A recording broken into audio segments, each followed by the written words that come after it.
અમરેલી જિલ્લાના વડિયા તાલુકાના ખજૂરી ગામે તાજેતરમાં 1 કરોડ રૂપિયાથી વધુના ખર્ચે બનનારા 2 માર્ગોનું ખાતમુહૂર્ત કરવામાં આવ્યું છે। ત્યારે સ્થાનિક ધારાસભ્ય કૌશિક વેકરિયાની હસ્તે આ વિકાસ કાર્ય કરાયું હતું।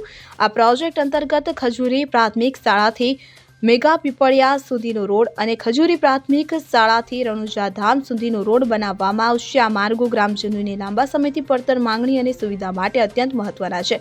માર્ગ નિર્માણ પ્રોજેક્ટનો કુલ ખર્ચ 1 કરોડ રૂપિયાથી વધુનો અંદાજવામાં આવ્યો છે। માર્ગોની ગુણવત્તા જળવાઈ રહે તે માટે તેમાં આરસીસી રોડના બાંધકામનો પણ સમાવેશ કરવામાં આવ્યો છે। આ પ્રસંગે ધારાસભ્ય કૌશિક વેકરિયાએ જણાવ્યું હતું કે આ નવા માર્ગો બની જવાથી માત્ર ગ્રામજનોને જ નહીં પરંતુ ખેડૂતો અને વિદ્યાર્થીઓને પણ અવરજવરમાં મોટી રાહત મળશે।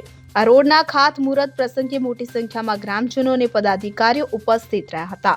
Bureau report CN24 news. હવે જુઓ દેશ દુનિયાની તમામ ખબરો તમારી આંગળીના ટેરવે। ઉઠાવો મોબાઈલ અને Google Play Store પરથી ડાઉનલોડ કરો અમારી CN24 ન્યૂઝ મોબાઈલ એપ।